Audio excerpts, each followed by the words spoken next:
શિક્ષણના ધામમાં આમ તો વિદ્યાર્થીઓના ઉદ્ધારનું કામ થાય છે, વિદ્યાર્થીઓના ઘડતરનું કામ થાય છે, પરંતુ ભાવનગરની મહારાજા કૃષ્ણકુમારસિંહજી યુનિવર્સિટી કેમ્પસમાં તો વિદ્યાર્થીઓની નસ નસમાં નશો પહોંચાડવાનું કામ થઈ રહ્યું હોય તેવું લાગે છે.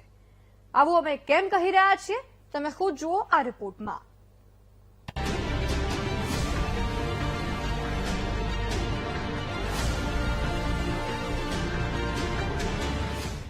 આ છે ભાવનગરની મહારાજા કૃષ્ણકુમારસિંહજી યુનિવર્સિટીનું કેમ્પસ.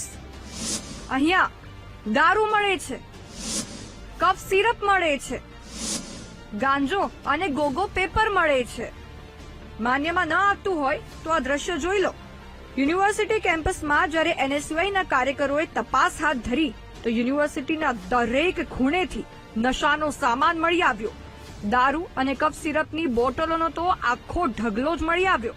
એટલું જ નહીં, યુનિવર્સિટી કેમ્પસમાં પાર્ક કરેલી એક બાઇકમાંથી તો ગાંજાની થેલી મળી આવી, જેના પરથી એ સ્પષ્ટ થાય છે કે શિક્ષણના ધામમાં નશાનો સામાન ધમધોકાર વેચાય છે અને યુનિવર્સિટીના સંચાલકોની સાથે પોલીસ તંત્ર પણ ઊંઘી રહ્યું છે. યુનિવર્સિટીમાં જયારે વિદ્યાર્થીઓ અમારી પાસે ફરિયાદ કરવા આવ્યા કે અમારા જ કેમ્પસોમાં ખુલ્લેઆમ નશાનું સેવન થઈ રહ્યું છે, ત્યારે એનએસયુના આગેવાનો જયારે જનતા રેડ કરે છે ત્યારે અહીંયા ગાંજો, દારૂ, સિરપ, ડ્રગ્સ નું જે લેવાની જે વસ્તુઓ છે તમામ વસ્તુ મળી આવી છે. ગાંજાનું સેવન કરતા વિદ્યાર્થીઓ પણ એનો જે વિડીયો અમારી પાસે છે એમને જોઈને જતા રહ્યા છે. ત્યારે અમે કહેવા માંગીએ છીએ આ સરકારને કે આ શિક્ષાનું ધામ છે કે નશાનું ધામ? ક્યાંક ને ક્યાંક આ ગૃહમંત્રી એ ફેલ ગયા હોય અને ખુલ્લેઆમ નશાનું સેવન યુનિવર્સિટી કેમ્પસોમાં થઈ રહ્યું હોય ત્યારે એનએસયુઆઈ જો જનતા રેડ કરી શકતી હોય તો પોલીસ કેમ નહીં? મહારાજા કૃષ્ણકુમારસિંહજી યુનિવર્સિટી 200 એકરમાં ફેલાયેલી છે, પરંતુ એનો મતલબ એ નથી કે યુનિવર્સિટીમાં કોઈ નશાનો સામાન વેચે, કોઈ નશાનું સેવન કરે અને યુનિવર્સિટીના સત્તાધીશોને તેની ખબર સુદ્ધા ન લાગે. આ મુદ્દે જ્યારે અમે યુનિવર્સિટીના વીસી સાથે વાત કરી તો સાંભળો પોતાના લૂલા બચાવમાં તેઓ શું કહી રહ્યા છે.